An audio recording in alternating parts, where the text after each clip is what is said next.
السلام علیکم دوستو، آزادی دنیا کی سب سے بڑی نعمت ہے اور یہ وہ نعمت ہے جسے بیشتر لوگ فل گرانٹڈ لیتے ہیں اور اس کی قدر و قیمت سے ناآشنا ہیں۔ وہ اس بات سے بے خبر رہتے ہیں کہ آزادی لاکھوں جانوں کا اخراج مانگتی ہے۔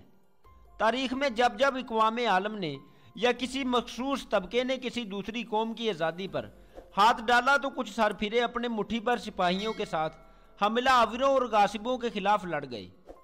تاریخ کا المیہ یہ رہا ہے کہ ایسے حریت پسند لوگوں کو ان کے اپنوں نے ہی کاٹا، اپنوں نے ہی تنقید کا نشانہ بنایا اور اکثر وہی لوگ ان کی موت کا موجب بنے جن کے حقوق کے لیے وہ جنگ لڑ رہے تھے۔ مشہور مصری گوریلا جنگجو عبدالکریم خطابی کا قول ہے کہ ایک جاہل قوم کے حقوق کے لیے جنگ لڑنا ایسے ہی ہے جیسے کوئی شخص تاریکی میں خود کو آگ لگا کر دوسروں کو راستہ دکھائے۔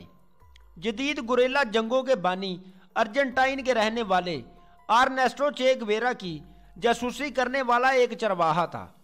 جب اس سے پوچھا گیا کہ اس نے گویرا کی مخبری کیوں کی، حالانکہ وہ تو تمہارے جیسے لوگوں کے حقوق کے لیے جدوجہد کر رہا تھا، چرواہے نے جواب دیا، باقی کسی معاملے کا تو مجھے پتہ نہیں کہ یہ شخص کیوں اور کس لیے لڑ رہا تھا، بس مجھے اتنا پتہ ہے کہ میں اس شخص کی وجہ سے بہت پریشان تھا۔ جب بھی یہ شخص فورسز کے خلاف اس علاقے میں کارروائی کرتا تھا تو فائرنگ کی آواز سن کر میری بھیڑ بکریاں منتشر ہو جاتی تھیں، جس کی وجہ سے مجھے بہت تکلیف کا سامنا کرنا پڑتا تھا۔ ان تمام وجوہات کے باوجود اور اپنے خطے کی پسماندگی کے باوجود اکتوبر 1911 میں اٹلی کے بحری جہاز لیبیا کے ساحلوں پر پہنچے۔ اطالوی بیڑے کے سربراہ فرفیلی نے مطالبہ کیا کہ لیبیا ہتھیار ڈال دے، بصورت دیگر شہر تباہ کر دیا جائے گا۔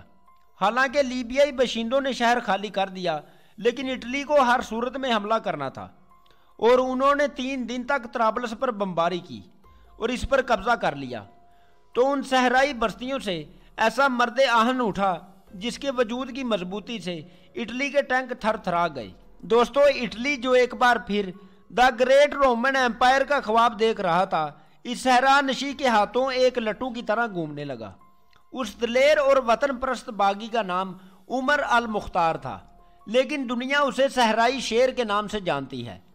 1912 کے بعد عمر المختار غلام لیبیا عوام کے لیے ایک ہیرو اور مثالی کردار کی حیثیت اختیار کرتا گیا۔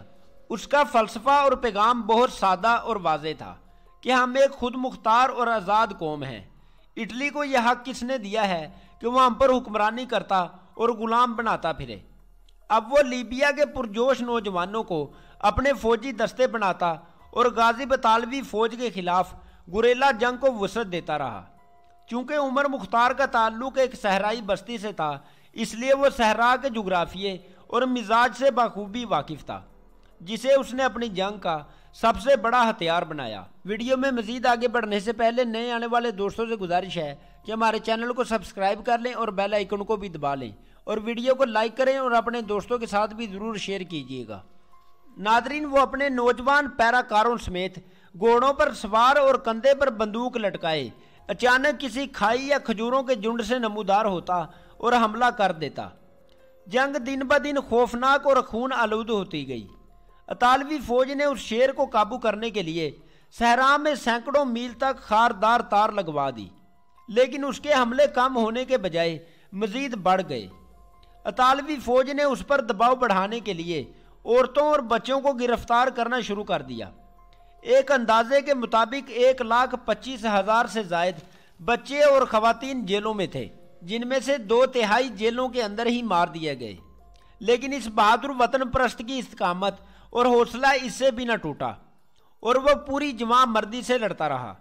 یہ عمر مختار کی ہی جدوجہد تھی کہ ایک دن اطالوی فوج کے بڑے کانوائے سے اس کا ساتھیوں سمیت سامنا ہوا اور دونوں اطراف سے بندوقیں آگ اگلنے لگیں۔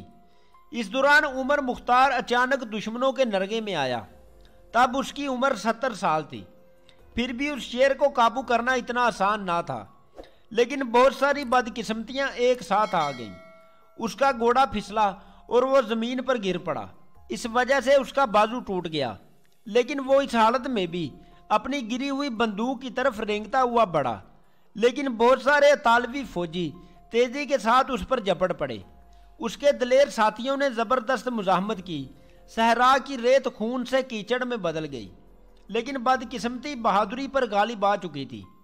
3 دن بعد 70 سال کے اس بوڑھے لیکن جوان مرد باغی عمر مختار کو زنجیروں میں جکڑا ہوا فوجی عدالت کے سامنے پیش کیا گیا تو باہر فوجی سپاہیوں کی لمبی لمبی قطاریں کسی بھی خطرے سے نمٹنے کے لیے تیار کھڑی تھیں، جبکہ عدالت کا احاطہ طالبی فوجی افسروں سے بھرا ہوا تھا۔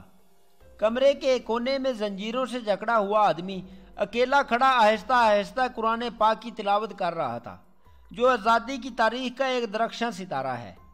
تھوڑی دیر بعد اطالوی جج نے بغیر دیر کیے اسے سرعام پھانسی کی سزا سنائی۔ اس کے چہرے پر پھیلے اطمینان اور مسکراہٹ میں ذرا کمی نہیں آئی تھی۔ تب جج نے اسے اپنی طرف متوجہ کرتے ہوئے کہا، مجھے آپ کی اس طرح موت پر افسوس ہے۔ اس نے جج کے بعد فوجی افسروں پر نگاہ ڈالی اور بلند آواز میں کہا کہ افسوس کس بات کا، یہ تو میری زندگی کا قابل فخر اور حسین اختتام ہے۔ ایک آواز ابھری کہ خدایا یہ انسان ہے یا دیوتا۔ یہ آواز اس فوجی سربراہ کی تھی جس کے خلاف یہ صحرائی شیر جوان مردی کے ساتھ بہت دیر تک لڑا تھا۔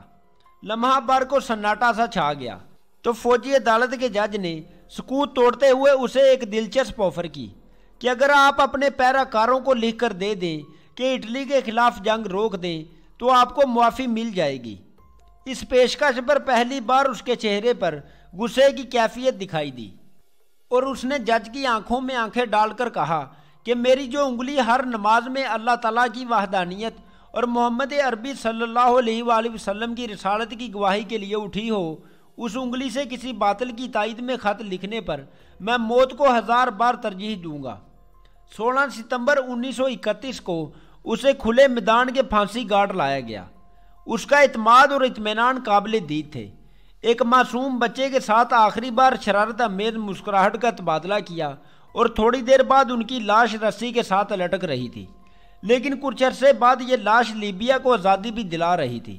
عمر المختار بلا شبہ مسلم امہ کے عظیم ترین رہنماؤں میں سے ایک ہیں۔ آپ کی زندگی پر ہالی ووڈ کی لائن آف ڈیزرٹ کے نام سے ایک شاندار فلم بھی بنی ہے، جس کو دیکھ کر آنکھوں سے آنسو بہتے ہیں اور سر فخر سے بلند ہو جاتا ہے۔ امید ہے دوستو آپ کو آج کی ویڈیو پسند آئی ہوگی۔ کومنٹ کر کے اپنی قیمتی رائے سے ضرور آگاہ کیجیے گا۔ بہت شکریہ۔ اللہ حافظ۔